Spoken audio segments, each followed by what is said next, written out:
Nós noticiamos aqui a tragédia que aconteceu no Prado no último final de semana, cujo autor, um major da Polícia Militar, teria fugido dessa então academia da Polícia Militar e assassinado o ex-cunhado e o próprio filho de 10 anos na noite do último sábado.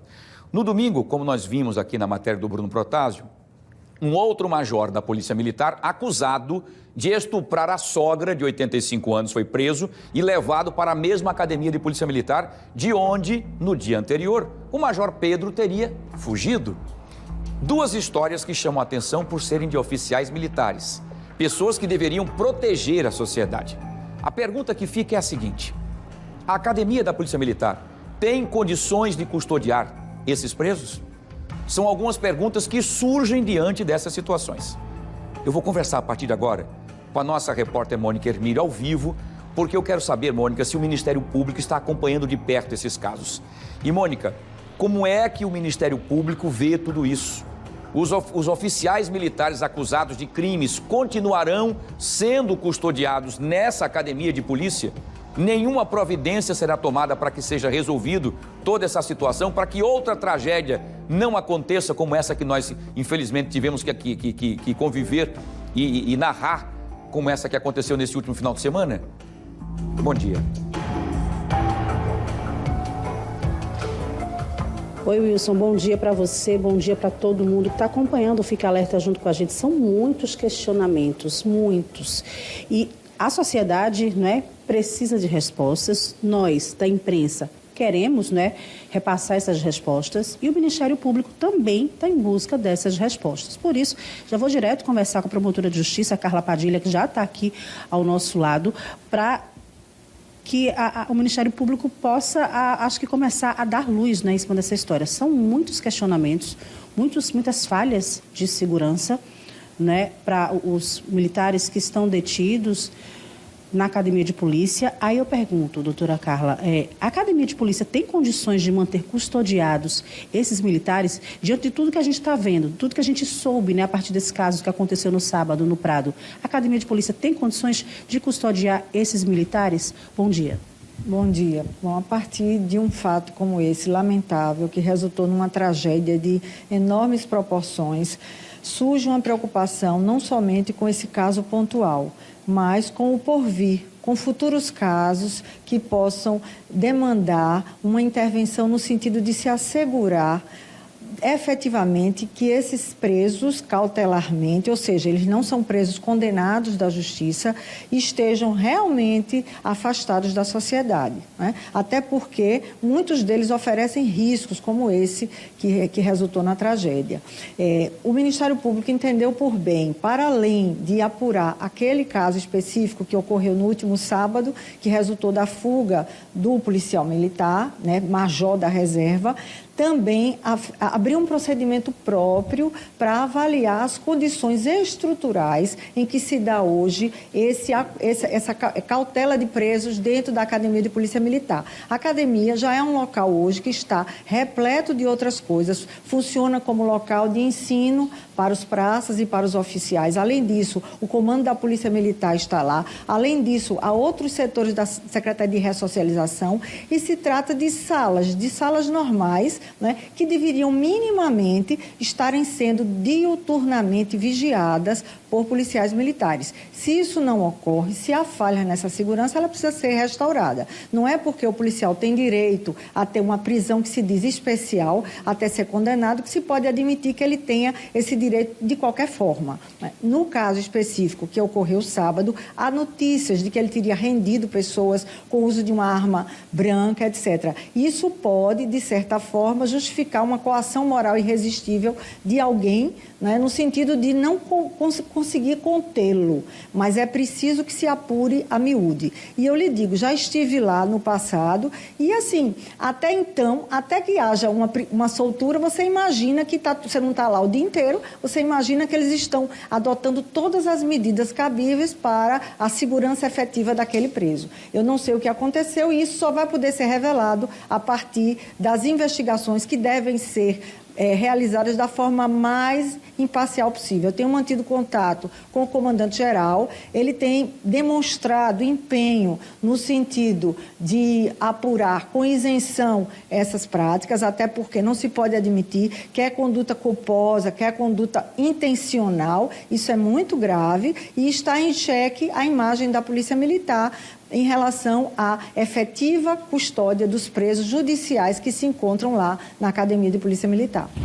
Doutora Carla, o que a gente observou, né, especificamente no caso do major, no último sábado, ele tinha total acesso a telefones celulares. Se ele estava custodiado, é costume os custodiados na Polícia Militar terem vida normal, ter acesso às tecnologias, ao mundo externo, não é porque ele gravou vídeos, ele mandou esses vídeos de mais de 6 minutos. É comum que eles possam ter essa total liberdade estando lá dentro.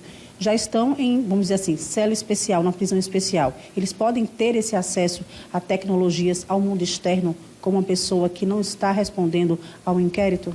Certamente que não, certo? E até isso, para nós, surge uma reflexão sobre esse tipo de prisão também no âmbito de outras unidades policiais, como, por exemplo, da Polícia Civil, onde essa prisão é feita na sede do próprio Central de Flagrantes, que também me parece que não é um ambiente adequado.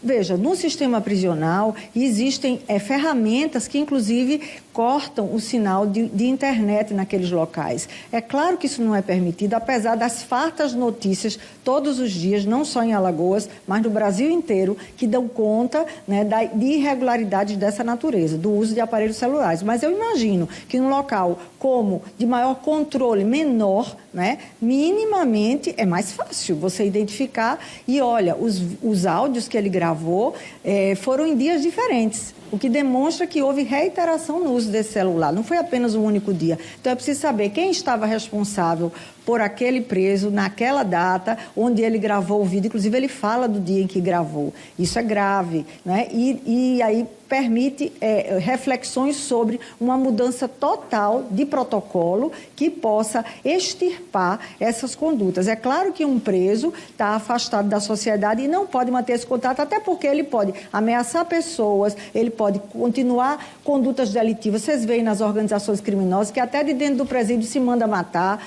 e não é porque está dentro da academia que vai se permitir esse uso. Doutora Carla, o Ministério Público deu algum prazo para que a Polícia Militar de Alagoas pudesse se pronunciar da forma oficial, né, e esclarecer isso? Tem um prazo para esses esclarecimentos?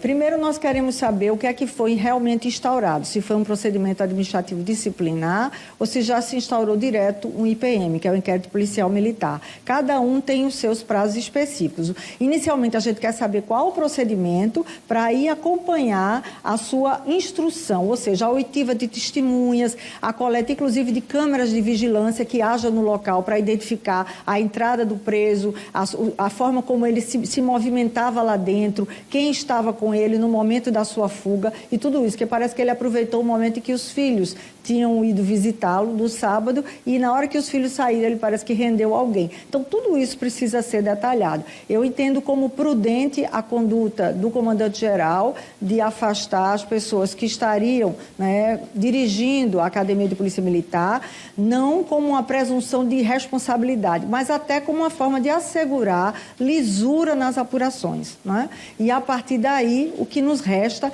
é acompanhar com cuidado essa investigação, sem precipitações, mas está claro que alguma coisa aconteceu de ilegal. Desde a gravação dos vídeos, eu já tenho como ilegal essa conduta, sem dúvidas. Doutora Carla, o histórico, né, de acordo com relatos da família, né, de parentes, o histórico dele é de violência doméstica, tanto praticamente em todas as companheiras, né, todas as namoradas que ele teve.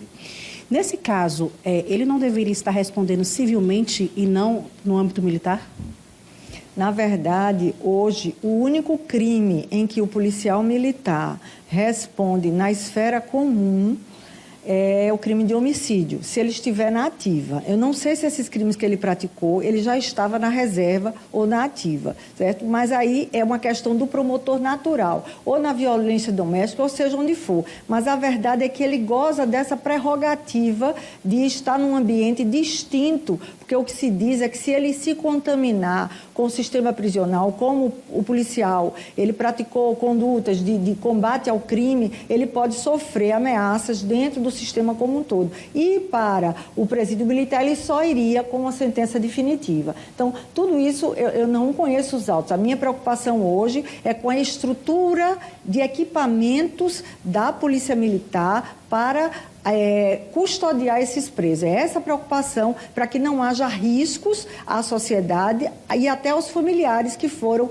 vítimas dos crimes praticados pela pessoa que está presa. Ok, obrigada pelas informações. Eu acredito que o Wilson, né, que está no estúdio, doutora Carla, queira fazer alguns questionamentos, né, Wilson? Por favor, fique à vontade. A doutora Carla não está ouvindo, não está com ponto para ouvir direto o que você estava perguntando, mas eu vou repassar seus questionamentos para ela, Wilson. Perfeito, Mônica, muito obrigado. Doutora Carla Padilha, primeiro, boa tarde, mas é só para a gente saber o seguinte, nós estamos falando agora de um momento delicado onde aconteceu uma tragédia, né, por conta da falta de monitoramento e logística de segurança nessa academia. Nós temos agora mais um preso custodiado lá nessa mesma academia, um major, coincidentemente na mesma patente do Pedro Silva, que causou toda essa tragédia do final de semana, também com histórico de homicídios, né, abuso sexual e ameaças também contra a esposa e também contra as filhas. Será que essa academia está realmente pronta? Essa é a pergunta que eu quero fazer para a Carla Padilha, a promotora aí do Ministério Público. A academia está pronta para receber e conseguir conter que este major também não acabe conseguindo sair ou que tenha regalias e acabe causando uma outra tragédia, como nós vimos no último sábado? O Wilson está questionando, doutora Carla, diante desse outro caso, né, desse outro major, né, que tem uma ficha criminal extensa, a academia está preparada para receber mais um major com tantos crimes nas costas, né? Com esse grau de periculosidade, a academia vai conseguir dar conta desta vez? O Ministério Público vai garantir que a lei seja cumprida da forma correta? Você está se referindo ao caso de ontem, né? A prisão que ocorreu em Marechal Deodoro, que foi decretada durante a audiência de custódia. Na verdade, assim, eu tive a informação pela imprensa. Eu acredito que diante desse evento, vamos dizer assim, de elevadíssimas proporções, que resultou em 3 mortes no sábado, deve estar havendo uma reestruturação e um aparato de segurança especial, até porque é muito próximo de um evento trágico que aconteceu. Mas é preciso que a gente construa uma estratégia permanente. Não é porque chegou A, B ou C. É preciso que se garanta. Se não se garantir, o promotor das execuções penais ou o promotor natural do caso tem que adotar outras medidas para que o Estado possa, sim, assegurar às vítimas daquele crime que aquela pessoa não vai se evadir daquele local. Tá? Eu não acredito que vai acontecer nada por conta disso. Deve estar havendo um cuidado redobrado por parte da academia, do próprio comandante, que tem um compromisso em evitar uma reiteração em fugas, né? Mas a gente tem que construir algo a longo prazo que possa debelar qualquer eventual tentativa de fuga, porque isso é natural. E veja, não são poucos os episódios de violência doméstica, sabe, envolvendo integrantes da Polícia Militar, lamentavelmente. Né? A gente vê isso com muita recorrência. Então, eu também me preocupo muito com a questão da saúde mental do policial militar, tanto da ativa como da reserva, e é preciso que se voltem olhares de preocupação, porque a Polícia Militar não tem sequer um psiquiatra para dar conta de avaliar, né, a rigidez mental dessas pessoas. E elas colocam em risco principalmente aquelas pessoas que estão próximas, sua mulher, seus filhos, seus familiares. Só para a gente encerrar, a diretora já está pedindo para a gente devolver.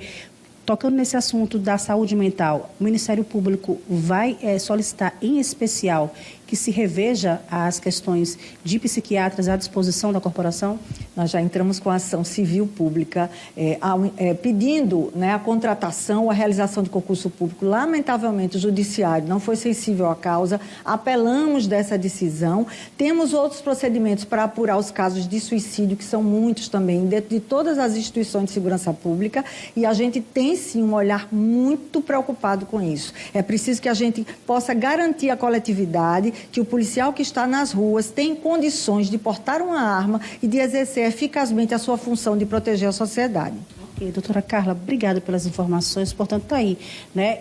Esclarecedor até demais. A gente vai continuar acompanhando, porque é um caso sensível, são casos importantes, né? 2 casos assim muito próximos um do outro de violência partindo de policiais militares. A gente continua acompanhando. Wilson, volto com você.